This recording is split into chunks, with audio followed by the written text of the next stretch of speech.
لو حابب اعرض اكتر من حاجه هعرضها عادي جدا جدا، بس اخد بالي لابد اوضح له انا عايز اعرض ايه بالظبط.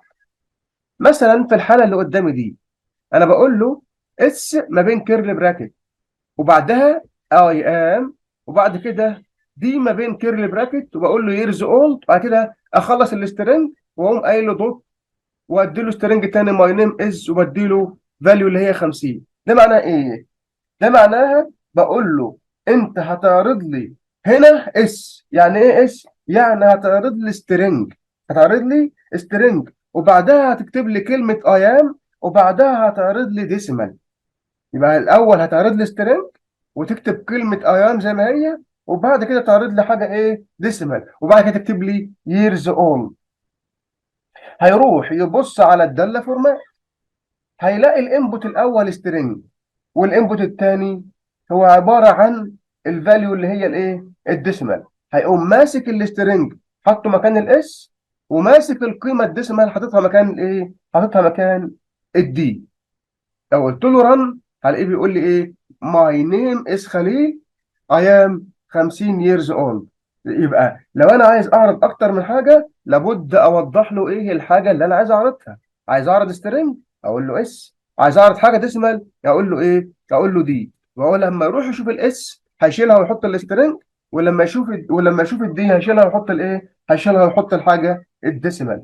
لو حابب توسطن الكلام المعطى بين رموز معينه، ازاي؟ هقول له مثلا حط شرطه في الاول الكلام وفي اخر الكلام، والكلام اللي انا عايز اديهولك ده تحطه في النص، وما بين الكلام ده والشرط ديت مسافات معينه.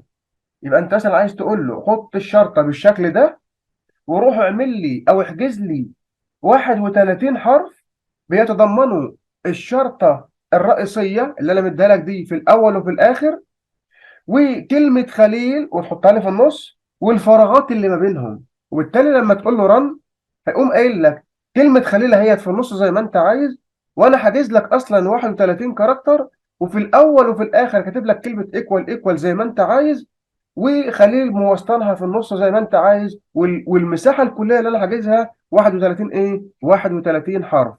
طيب لو انا عايز اقول له مثلا احجز لي مساحة 20 كاركتر واكتب لي كلمة هلو في النص وعلى يمينها وشمالها يساوي والفراغات اللي ما بينهم، يبقى هو هيروح يحجز لي 21 21 يعني مساحة ل 21 حرف، ويكتب لي في النص كلمة هلو، وفي الأول وفي الآخر كلمة يساوي، وما بينهم إيه؟ وما بينهم الفراغات اللي هي الموجودة. وبالتالي لما أقول له رن هيديني حاجة بالشكل اللي أنتوا شايفينه ده، يبقى حجز مساحة 21 كاركتر، كتب لي كلمة هلو في النص وسطنها يعني، على يمينها وشمالها في الاول وفي الاخر يعني كلمه يساوي، وان بتوين في مسافات ايه؟ وان بتوين في مسافات فارغه. طيب لو عايز اقول له مثلا نفس الكلمه هلو بس خليها كام؟ خليها احجز لي 31 كاركتر. نفس الحكايه، هيروح يحجز 31 كاركتر ويحط لي كلمه هلو في النص، وفي الاول وفي الاخر كلمه يساوي، ومسافات متساويه فارغه ما بين كلمه ايه؟ ما بين كلمه هلو. طيب انا كمان ينفع اقول له حاجه بالشكل ده، ينفع اقول له ايه فروم 0 تو 10 وسهم، وبعد كده بديله كيرلي براكت من 1 لغايه 10 دي وفورمات ونيم وبديله كاركتر. ده معناه ايه؟ معناه بقول له الكلام ده، الكلام اللي انا مديهولك ده، خد اول 10 حروف من السترنج اللي انا مديهولك داخل الداله فورمات واكتبه في الاول. خد اول 10 حروف من السترنج اللي داخل الداله فورمات واكتبه في الاول اهو زي ما انا قايله كده بالظبط. وبعدين اظهر السهم ده اللي هو السهم اللي انا بشاور عليه ده، وبعدين خد اول 10 ارقام من الرقم الديسيمال اللي داخل لك للداله فورمات يعني واظهره بعديها. واظهره ايه بعديها؟ يبقى اقول له في الاول خالص اهو خد اول 10 حروف من السترنج اللي انا بديهولك واظهره لي في الاول، وبعدين اكتب لي السهم ده او انزل بيه زي ما هو كده، وبعد كده خد اول 10 ارقام من الديسيمال اللي داخل الداله فورمات وحطه في مكان الكيرلي براكت اللي بعديه. وبالتالي لما اقول له رن هلاقيه اهو راح اخد اول 10 ارقام، اول 10 حروف من السترنج الاولاني وحطهم في الاول، وطبعا حاجز مساحه ل 10. حاجز مساحه لايه؟ حاجز مساحه ل 10، لان انا قايل له خد اول 10. لو قلت له مثلا خد اول 5 هيقلل المسافه الفارغه دي شويه. وبعد كده نزل بالسهم زي ما هو اهو، نزل بالسهم زي ما هو اهو. وبعد كده راح ظهر اول طبعا دول مش 10، بس هو حجز مساحه كمان ل 10 ديسمال. شوف لو شديت كده دول كلهم يساوي ال 10، بس بحكم ان الرقم ده صغير فايه فزود مسافات فارغه، ويبقى المسافات الفارغه مع دول فكما لو كانوا 10 كاركتر بالظبط، كما لو كانوا 10 كاركتر بالظبط. طبعا بعديها برضو بقول له نفس الحاجه، بقول له في الاول كده شيل الكيرل براكت ده وحط مكانه اول 30 حرف من السترنج اللي انا مديهولك. وطبعا لو كان السترنج صغير هيقوم مزود مسافات لغايه ما يوصل لل 30، لو كان اكبر هيقوم ظاهر لي فقط اول 30 حرف من السترنج. وبعد كده اظهر السهم ده زي ما هو كده. وبعد كده الكيرلي براكت التاني ده خليه رقم 2، لان انا مديله هنا واحد فمعناه ان هو هيظهر ده الاول وبعد كده يظهر ده التاني. واظهر لي برضو ايه الارقام الديسيمال اللي هي موجوده عندك هنا. فراح قام ظاهر الاول اول 30 كاركتر من السترنج الاولاني، راح حط السهم بعد كده، وبعد كده قام رايح كاتب ايه؟ كاتب الديسيمال زي ما احنا شايفين بالشكل ده. في حاجه مهمه هنقولها دلوقتي، بنقول ان من الادوات الخاصه بالبحث في الكلمات اداه اسمها كومبايل، او داله اسمها كومبايل. الاداه او الداله دي موجوده جوه مكتبه اسمها ار اي. الاداه دي بتعمل ايه؟ الاداه دي بتعمل فورمات للكلام. ازاي؟ عن طريق ان بيتم انتقاء كلمات معينة وعرضها بشكل معين على حسب الكلام اللي انا بكتبه. الاداة بتعمل ايه؟ بتعمل فورمات للكلام، او بيتم انتقاء كلمات معينة وعرضها بشكل معين على حسب الكلام اللي انا بكتبه. ازاي؟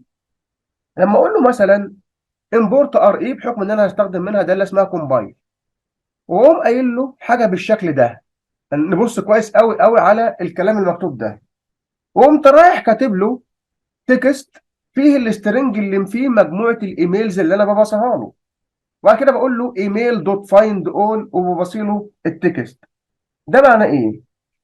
معناها ان انا بقول له اعمل لي اعداد للحاجه اللي انت هتتعامل معاها بالشكل ده. هو هيتعامل مع ايه؟ مع ايميلات. فانا بقول له اعمل لي اعداد للايميلز اللي انت هتتعامل معاها بالشكل ده. ايه هو الشكل ده؟ الشكل اهو. بقول له سلاش دبليو بلس ات سلاش دبليو بلس سلاش دوت، بقول له A to Z وفي 3 بالشكل اللي هو قدامي ده. ده معناها ايه؟ معناها ببساطة ابدأ من أول الكلام، ابدأ من أول الكلام وخد كل الكلام اللي مكتوب لغاية أما توصل لحرف آت. ابدأ من أول الكلام، خد كل الكلام اللي مكتوب لغاية أما تلاقي آت. لا، بعد ما يلاقي آت يعمل إيه؟ بعد ما بيلاقي آت ياخد الكلام اللي بعدها كله زي ما هو. كويس جدا. يبقى هياخد كل الكلام اللي مكتوب بعد آت لغاية أما يلاقي كلمة دوت أو أما يلاقي دوت. بعد ما بيلاقي دوت بقول له اظهر لي 3 حروف فقط من الحروف اللي بعد الدوت من A to Z. اظهر لي 3 حروف فقط من A to Z. يبقى معناها ان انا بقول له ابدأ من الاول، خد كل الكلام لغاية اما تلاقي آت، وبعدين خد كل الكلام لغاية اما تلاقي دوت، وبعدين او بعد الدوت يعني اظهر لي 3 حروف بس من A to Z. طيب لما اقول له رن ايه اللي حصل؟ شوف اداني ايه؟ بايثون بيقرأ اول سطرين اللي هم دول، بيقرأ اول سطرين وبيخزنهم عنده، وبعدين هينزل تحت يلاقي كلمة ايميل دوت فايند اول. الفايند اول ديت عبارة عن ميثود جوه الميثود اللي اسمها كومبايل، اللي هي بنفسها جوه اللايبراري اللي اسمها ار اي. وظيفتها ايه فايند اول دي؟ وظيفتها انها تمسك التكست وتبحث جواه بالطريقة اللي انا معرفها له في الدالة اللي اسمها كومبايل. يبقى وظيفة الدالة اللي اسمها فايند اول هتمسك التكست اللي هو ده، اللي هو اصلا كان جواه الكلام ده، وتبحث جواه بالطريقه اللي انا معرفها لها في الداله اللي اسمها ايه؟ الداله اللي اسمها كومبايل. عشان كده لما رجع لي كل الكلام اللي قبل ات وات، وكل الكلام اللي بعد ات، ودوت، وثلاث احرف فقط من A to Z. حتى لو انا قايل له بعد كده، فهو هيقوم مرجع لي فقط ايه؟ ثلاث حاجات فقط. يبقى دي اللي بتعمله الداله اللي اسمها ايه؟ الداله اللي اسمها كومبايل.